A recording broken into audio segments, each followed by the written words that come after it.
Hi friends, it's Kushagra बोलियर। Welcome to my YouTube channel. मैंने NEET 2022 का एग्ज़ाम दिया था जिसमें मेरा ओवरऑल स्कोर 660 आया एंड मैंने फिजिक्स के अंदर 180 मार्क्स स्कोर किए। So I think that I am eligible to talk about that how you can excel in physics.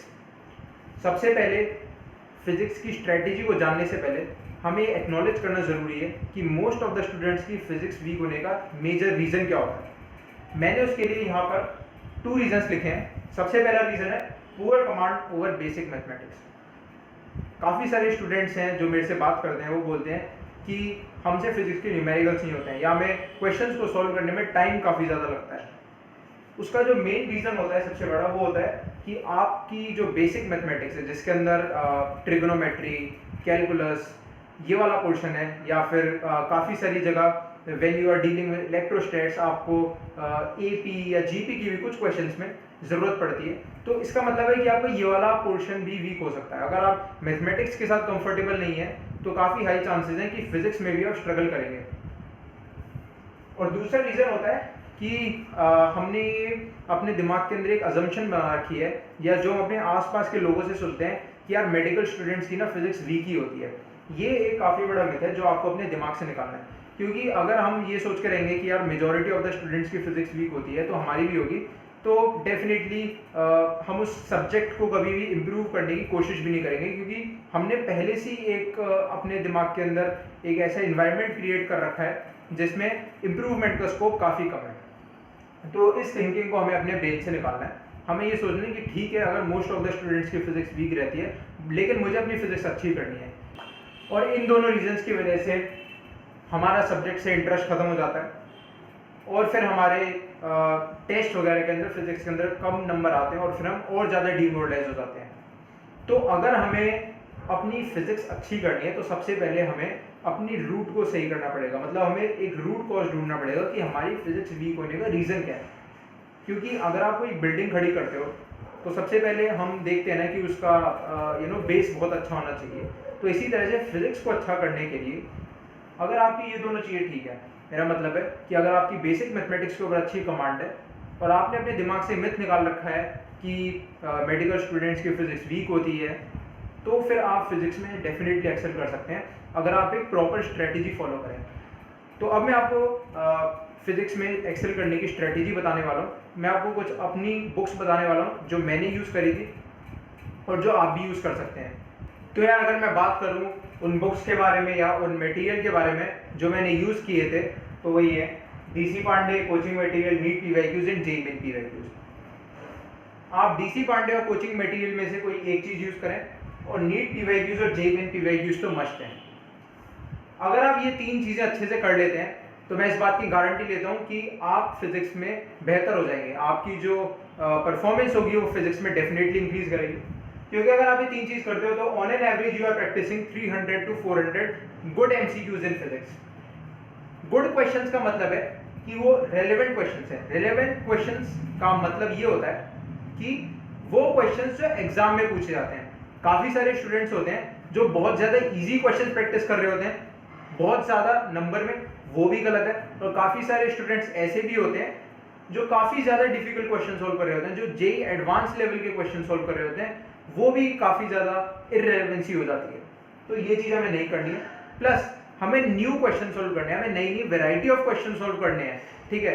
क्योंकि at the end of the day जब हम एग्जाम देंगे तब हमारे सामना नए क्वेश्चंस के साथ होगा, और अगर हम नए क्वेश्चंस को टैकल कर लेते हैं तो हमारा काम बन जाएगा। सो फाइनली अगर मैं सारी की सारी चीज़ों को सम अप करूं इन अ नटशेल, तो मैं ये बोलना चाहता हूं कि डीसी पांडे और कोचिंग मटेरियल में से आपको कोई एक चीज़ फॉलो करनी है and NEET PYQs and JEE Main के पीवाईक्यूज आपको सॉल्व करने ही करने हैं। तो यार अब बुक्स वगैरह की तो बात हो गई है, लेकिन अब जो स्टूडेंट्स के मन के अंदर सवाल आता है वो ये आता है कि हम फिजिक्स को अप्रोच कैसे करें।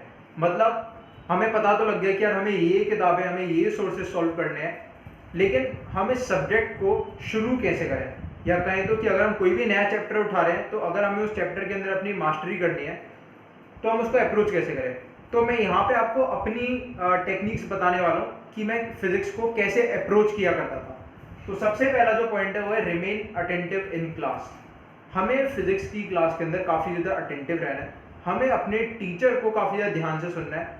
काफ़ी सारे स्टूडेंट्स होते हैं जो क्लास के अंदर अटेंटिव नहीं रहते हैं, फ़ोन यूज़ करते रहते हैं क्लास के बीच में। आपने वो चीज़ नहीं करनी है, ठीक है। दूसरा पॉइंट है मेक गुड नोट्स। अगर हमारे फिजिक्स के अंदर अच्छे नोट्स होंगे तो डेफिनेटली हमें रिवीजन में काफ़ी ज़्यादा हेल्प मिलेगी, और अगर हम रिवीजन अच्छा कर पाएंगे तो हम चीज़ों को रिटेन भी अच्छा कर पाएंगे। रिटेन अच्छा कर पाएंगे तो ओवरऑल हमारा स्कोर तो इंक्रीज होगा ही होगा। तीसरा पॉइंट है कि हमने क्लास में अच्छे नोट्स ले लिए, हमने टीचर को अटेंटिवली सुन लिया। अब जब हम घर पे आ गए और हमने जब हम क्वेश्चंस को प्रैक्टिस करना शुरू किया, तब हम कैसे शुरू करें।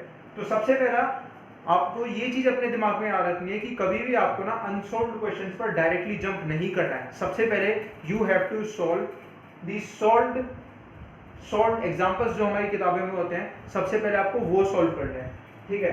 क्योंकि अगर आप डायरेक्टली अनसॉल्व्ड क्वेश्चंस के ऊपर जाओगे तो वो आपसे सॉल्व नहीं होंगे और अगेन आप डिमोरलाइज हो जाओगे और सब्जेक्ट को छोड़ दोगे। चौथा पॉइंट है कि आपको एक हैबिट बिल्डअप करनी है कि रोज आपको चाहे कुछ भी हो जाए एटलीस्ट 40 से 50 क्वेश्चंस तो सॉल्व करने ही करने हैं। एक अगर मैं आपको आइडियल बताऊं तो हमारे नीट के पेपर के अंदर हमें 45 क्वेश्चन सॉल्व करने होते हैं। तो रोज आपको चाहे कुछ भी हो जाए कम से कम 45 क्वेश्चन तो सॉल्व करने ही करने हैं, ठीक है। इसको कभी भी प्रोक्रेस्टिनेट नहीं करना है। अगर आपके पास बायो में बहुत ज़्यादा लोड है या केमिस्ट्री में बहुत ज़्यादा लोड है तब तो अलग बात है, लेकिन make it a habit to solve these many questions per day.